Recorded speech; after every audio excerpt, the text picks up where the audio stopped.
Saturday, 12 noon, and I've been driving for quite a while. Georgia is over there, a long way over there, and today is the first day I am in Armenia. I entered Armenia at sunset yesterday. Crossing the border through the Armenian bureaucracy was torture. Besides the insurance, the four-wheel check, they invented another fee. They charge you for the inspection. It is about 12 to 14 euros. It's like if you go to Andorra, by bad luck they stop you, make you open the trunk and look at the luggage and charge you 12 to 14 euros for the work they did. It's crazy. I drove very slowly to the first hotel I found, which was maybe 30 to 40 kilometers down the road. The hotel looked like it was from the 1950s, from the Soviet Union, and had never been maintained in its life. I'm sure it was something else, and they turned it into a hotel. The doors were open, and I went in. I asked if there was anyone at the entrance, and when I saw no one, I went to the dining room. A man came out who didn't speak much English. He told me that the price for one night was 5,000 rubles, which is 12 euros, and that was fine with me. He gave me a room. There were 5 or 6 other rooms, and there was no one there. I was alone. I asked him for dinner, and he made me an omelette with a crushed tomato, cheese, and I don't know what else. That was my dinner. I got there at 10 p.m. Armenia, so far so good. It's windy, it's Saturday, and I haven't seen a single forest. There are some scattered trees in the villages. The village I just passed is called Sariar.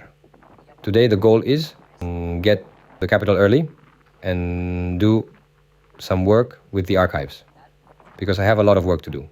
Come on, it's holding up very well right now, and it might keep me out of the rain. I left Torosgyugh in the morning, went to Sariar, Manrash, Benfashen, Garnahovit, St. George's Church, and from there, the big road to Mount Ararat began.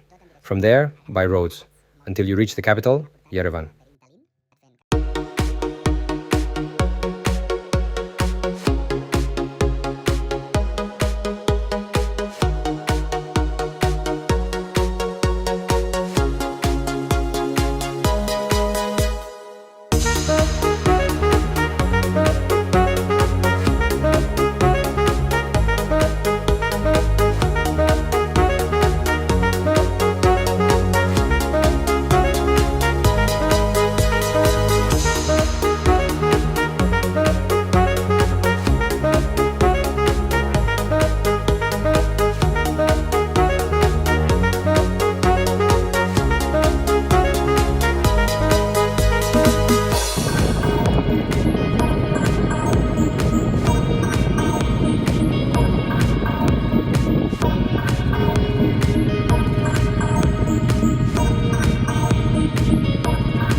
There's something down here.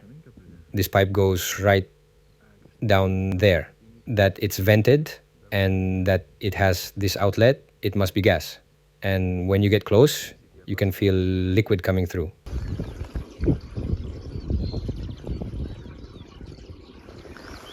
It must be liquid gas.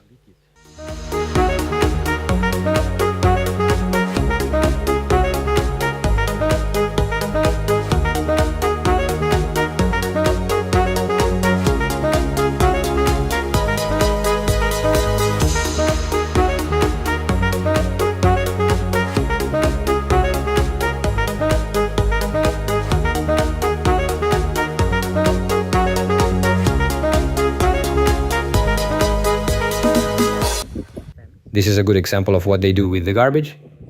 They smooth it out, make it uniform, and Then they cut it into pieces like bricks. Then they put them aside because they are not completely dry, and they give off this fuel when they burn them in the stove.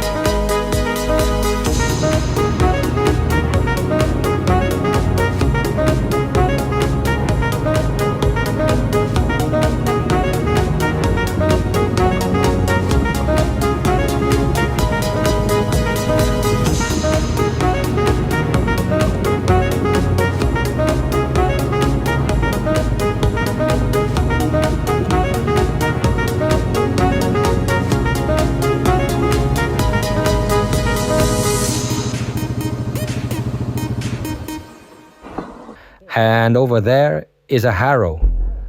The one I don't like is all these stones here in the middle. It looks like a Roman theater. This side is covered.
I came from down there, and although it seems flat here now, and no problem. To climb up here, it was a rocky area, but real rocks. And the track appeared and disappeared. I was alert up here. Wow, impressive, very nice. It's the first snow I've seen. And high mountain, how I like it.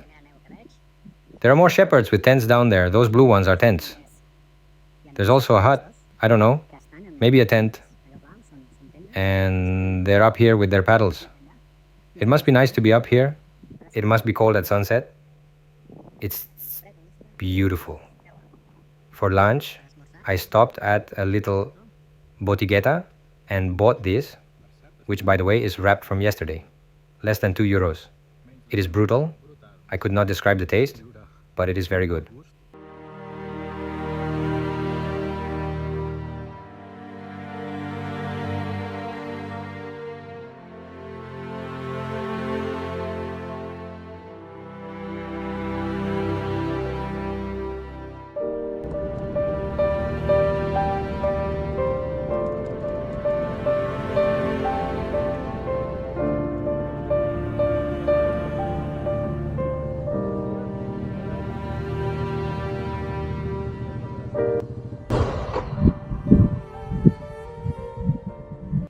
I'm top of a mountain.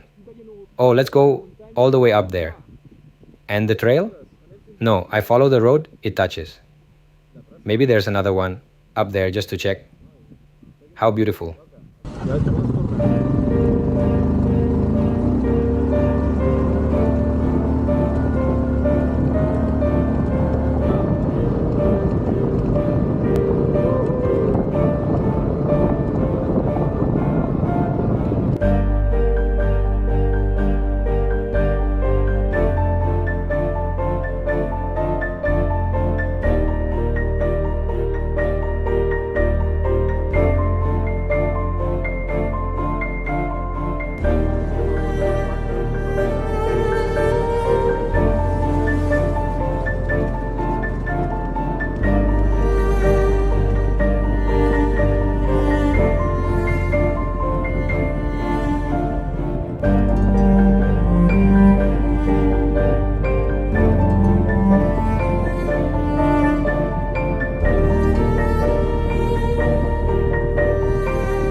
This whole area was very complicated because there was a lot of rock, and the track seemed like the snow had disappeared a little while ago. There were still clearings of snow. But the areas where there was no more snow alternated with sections of multi-tracks where there are tracks everywhere and wheels everywhere. Sometimes they come together, sometimes they start to separate. So it's very complicated to know which one to follow. You follow one and then it's dead. You come to areas where there was really nothing. Absolutely nothing. No track, no trail.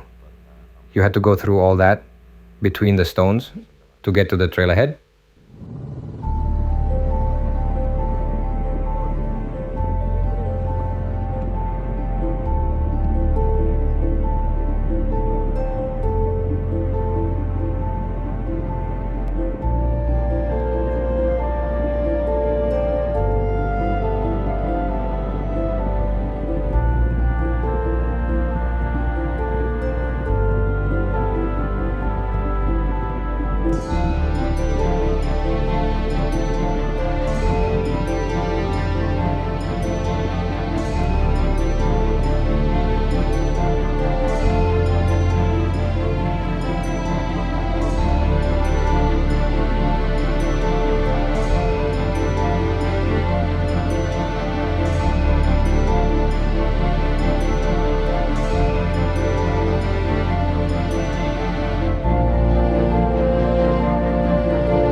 In the end, I got it. I got to the top and I found the track. I had lost it about 2 hours ago. And I am up here with the milestones of these. Down here, there are 2 shepherds' camps. How beautiful. They hallucinated. When I passed with the quad, they all went out to greet me. How beautiful. It took me so long to get here. It is that the track disappears, appears, and then becomes a super track with 15 or 20 rotors that then disappear. And now I'm going to check it out.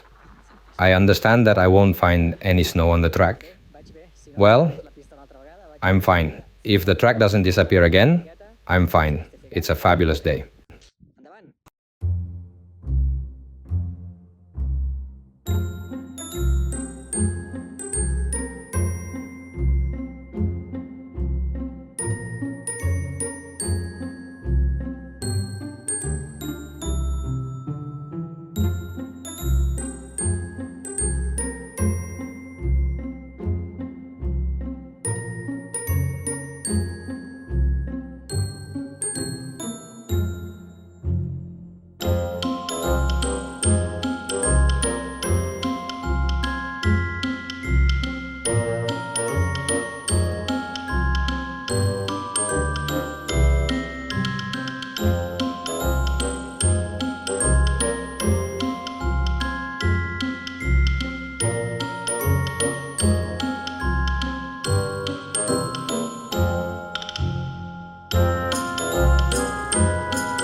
The route that takes me through here, over the rocks, there is a path and we have to follow it. And down there are 3 lakes. The 2 there and the third one, that is almost invisible. The quad and snow. Then I went to Berintalin. I went down to Berintalin and then I took some country roads, as many as I could, until I reached a wide road, which was already costing me in Nadira, the capital. And as soon as I arrived in the capital, I looked for a place to sleep because I had to find a restaurant for dinner. I had little breakfast and no lunch.